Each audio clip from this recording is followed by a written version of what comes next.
policy.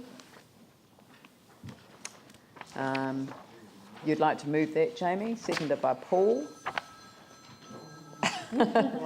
It's a good thing if you were an elected member, that would have cost you $5. So you get off scot-free. Yanni, yeah, that's right. I just had two questions on this one. One was just I did ask previously whether this will whether anchor projects in the central city will be eligible. Sorry, I can't remember the response, but Crown doesn't pay DCs. so well that seems like a real gap, doesn't it? So maybe we should address. But that's nationwide. Yeah, that's the legislation under the LGA. So what about Regenerate Christchurch? Sorry? What about Regenerate Christchurch? In terms of them paying, if it's Crown, it just talks about Crown.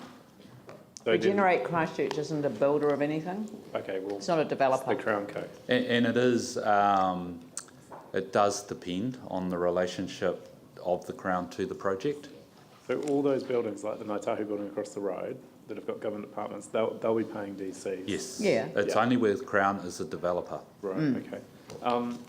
And council, we pay DCs. We do, but we don't pay DCs for the activity for which the project is providing benefit. So, for instance, you wouldn't pay drinking water DCs for a drinking water pump station, for example. Take the new library, that's a really tangible example. Yep. Will we be paying DCs on that? Yes, correct. And they'll qualify for this rebate? They will. Okay, so we better get them quick. Yep. Okay. And then. Well, as long as if we can just whip 10 million off the price, we'll be fine. And then I was just. We'll be up and running. The other question I had was there was a line in here that said that this will be. I'm just trying. Sorry, I had it circled, but that this will be funded by rates. So I thought that was slightly different than what we were told previously. So I just wanted to check what the rates impact will be in terms of these policies. Yeah, the funding is a little bit complicated. The development contributions foregone are initially capitalised to the project, but over time they shift into what is required to be funded from rates. So ultimately they are rate funded. So what's the cost?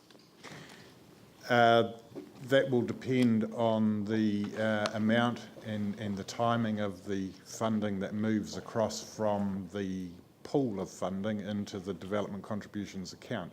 But you're capping each of the funds at 10 million for the residential and 5 million for the business. So that funding will, it's effectively a loan that's taken up by rates. So we're basically borrowing $15 million to pay for this. It's not that straightforward, but it is funded as if it's a loan from rates. Glenn? Thank you. The social housing DC question continues to niggle at me, and you've just said something along the lines of benefits. So social housing undeniably provides a benefit, and when DCs are paid by that housing, that serves to benefit ratepayers. Yet if we try to invert the equation, there's resistance from ratepayers to social housing, so the funds are separate. Can we have a response over why we can't move towards DC rebates for social housing? There's no reason why you couldn't introduce a scheme specifically for social housing.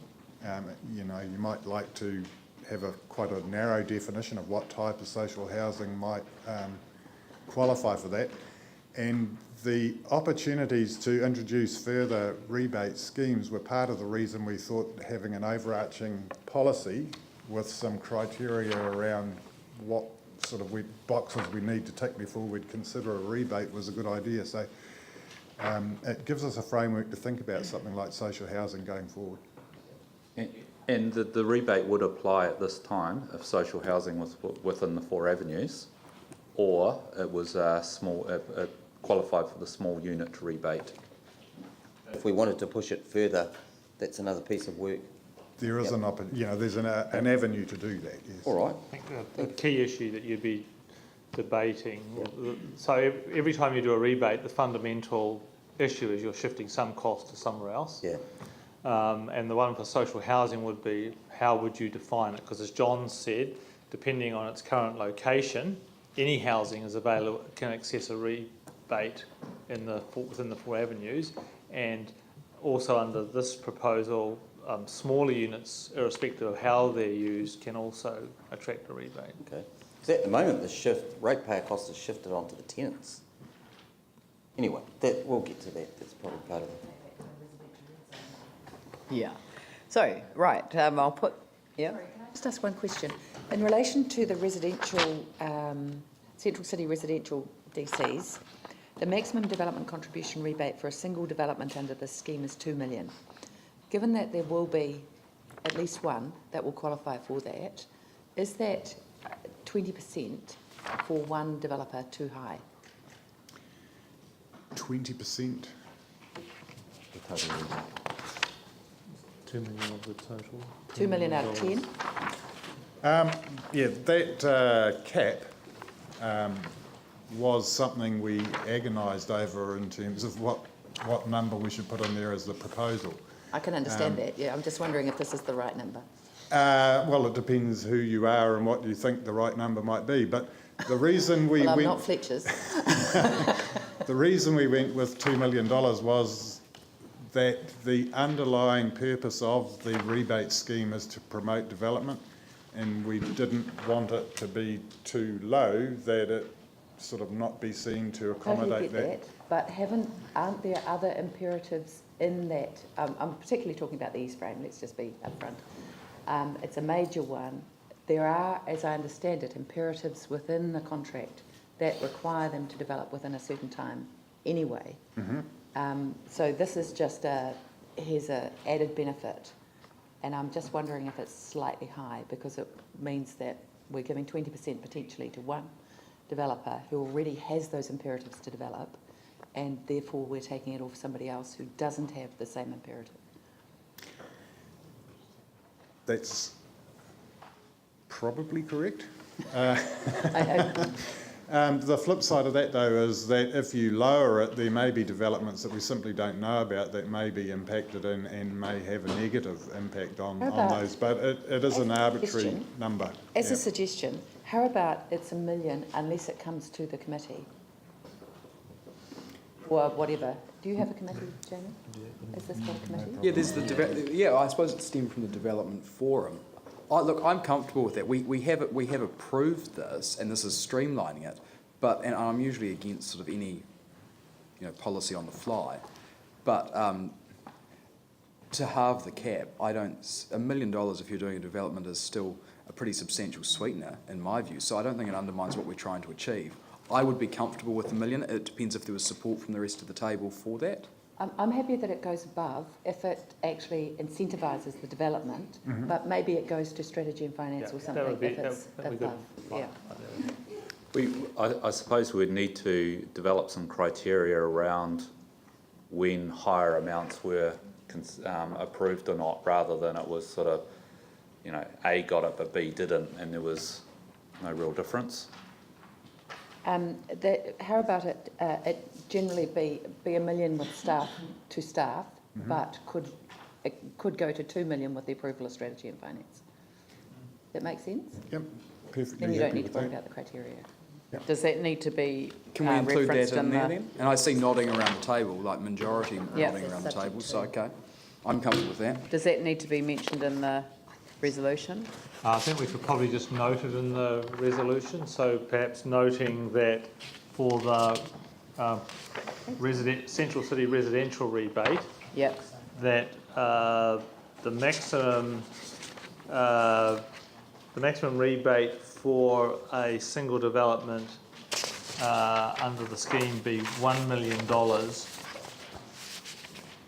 and that any potential rebate above, any potential rebate above that be referred to the Strategy and Finance Committee for approval. Yeah. Okay. As the second of the motion, I think that's a good way forward. Okay. Good. Well, do you want to speak to it? Yeah. Okay. Yanni. You can speak. Well, do you want to speak at the end? Technically, I've got a right of reply as a mover, Yeah, well, and I that's think that's true. all silly. So I'll let Yanni go, and then I'll just say my bit. Yeah, that's what I thought. Okay. Thank you. Sweet. Just to say that will come as no surprise, but $15 million of rates going into this, I think is the wrong approach. Actually, in my view, the much more sensible approach is to not fund this through rates, but fund it through the change to our development contributions policy, which doesn't charge central city developers the cost of relocating a kart club or building wastewater systems in Wainui. So I think this approach is actually wrong because it puts a cost onto the ratepayers rather than reflecting where we want to encourage development through the wider development contributions policy. So I don't support the DC rebates as being proposed. I think given our financial situation, when you talk about the priority of funding, and we're hearing about roads that aren't being fixed because of broken infrastructure, and we don't have enough money, you hear about the other community priorities that people are identifying. $15 million of rates into this is not something that I'm prepared to support, and there is a much more logical way of encouraging development in the central city, which is to change the development contributions policy so that you're not charging those developers to pay for the huge cost of providing infrastructure into the greenfield areas. So effectively you make it easier, more efficient for brownfields to intensify and be developed, as the Productivity Commission has highlighted. So at the moment, what we're doing is we're making it expensive for people in the central city to develop through our DC's policy, and then saying we're going to top that up with ratepayers funding, even though we're just increasing the cost, which is, I think, very unsustainable and not prudent. So I won't be supporting this today. It won't come as any surprise. I haven't supported this. I think this money can be better spent on other priorities, and there's other ways of dealing with this issue. Jamie. Okay. Being consistent, I wasn't actually planning on speaking to it because all the work's been done, but I will chime back.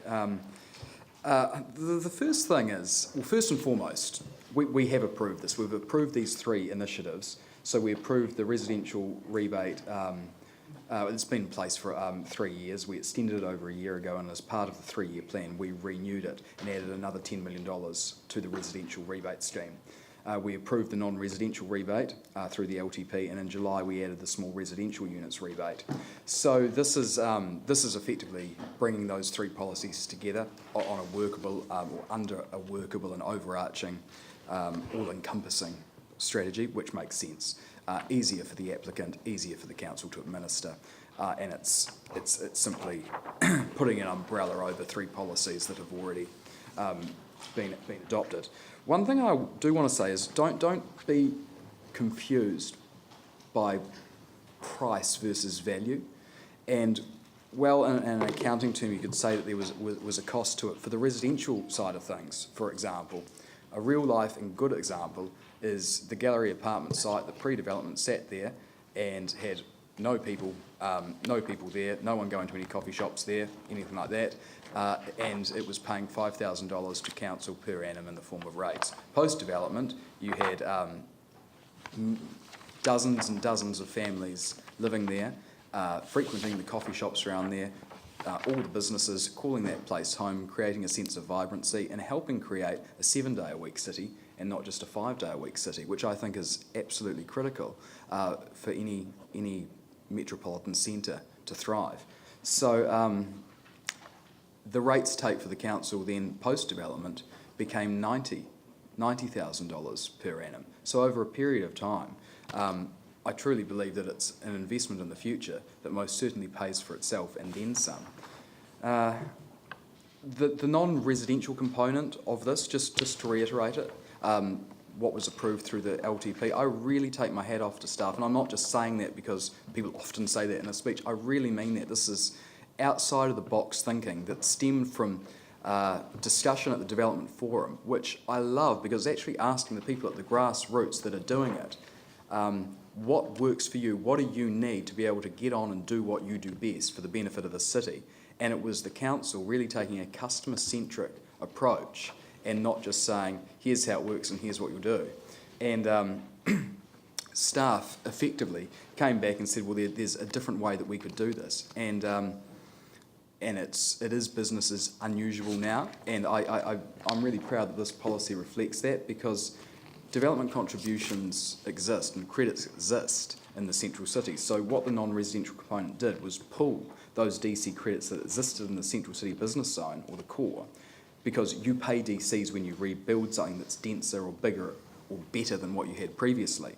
And we want to incentivise that. We don't want to say build back what you had or build back something worse than what you had. That would be terrible for Christchurch. It would mean that all the promise following the earthquake is simply a broken promise, and that we do not seize that opportunity.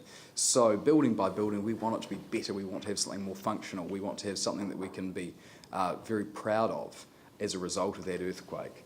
And this tipped the scales by really saying that it's going to be the first in and first served, the ones that want to financially back the city in the future.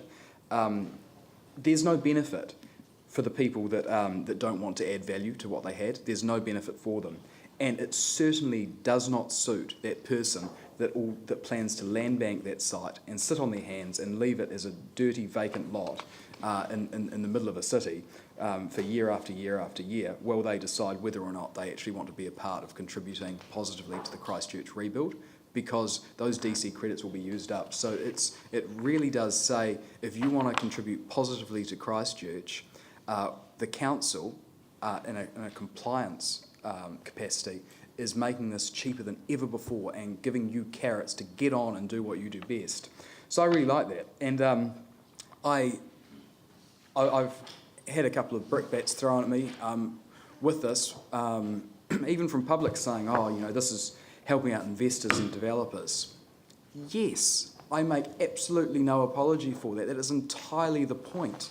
If we do not have investment in the city, we don't have a city. Game over, pack up your bags, go home, go somewhere else. We need investment in the city. And for every financial advisor or accountant or banker that says, we're not going to loan to the amount that you would like in Christchurch, but we would give you more money elsewhere, that's happening every single day. This helps tip those scales back in favour of Christchurch. The cost of construction, we can't alter that, but we can alter this. There are a lot of reasons why not to do something, and I think this council needs to be driven on what we can do and create reasons to do something. So yes, it is incentivising development and investment, and for people to financially back the city sooner rather than later. And finally, I just want to say that I spoke at a property event last night, and it was there were about 60 or 70 property investors there. They weren't the big guns. They weren't the Goodmans or the Naitahu property or any of the ones that you read about in the paper. And this guy came up to me, and he has a couple of buildings in town, and he's had a place in the central city for a number of years. And he said that when this policy was approved, they were not planning on adding anything to their site. They were going to take the insurance and rebuild a very basic building that was there. And as a direct result of this, they were going to intensify it, add another story, and add apartments on top. And that's fantastic. And that was one person that did that. And that is the entire point of it. Does it help them out? Yes, of course it helps them out. And I make no apology for that. It is entirely the purpose of it. So I think this is about the council being an enabling one and creating reasons to really back your city. So, look, like I said, it's a formality in the sense that it brings these three policies together that have already been approved. But I genuinely do thank staff for all their work around this. So I'll put the motion. All those in favour say aye. Those opposed say no. That's carried. Please record. Councillor Johansson. I was just going to make one more point of clarification. The note there about the cap relates to the residential rebate. Yeah. Did the council want that to include the commercial rebate, which has the 2 million cap as well?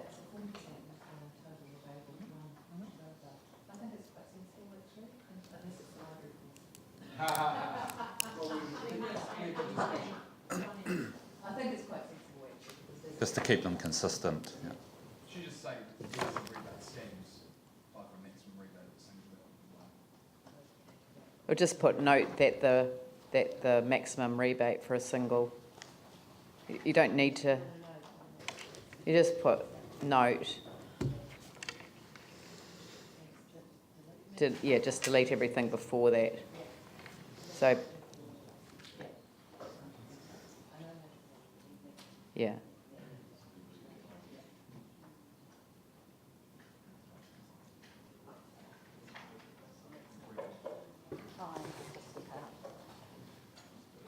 Yep. Right. Next one is the residential red zone horizontal infrastructure. Thanks.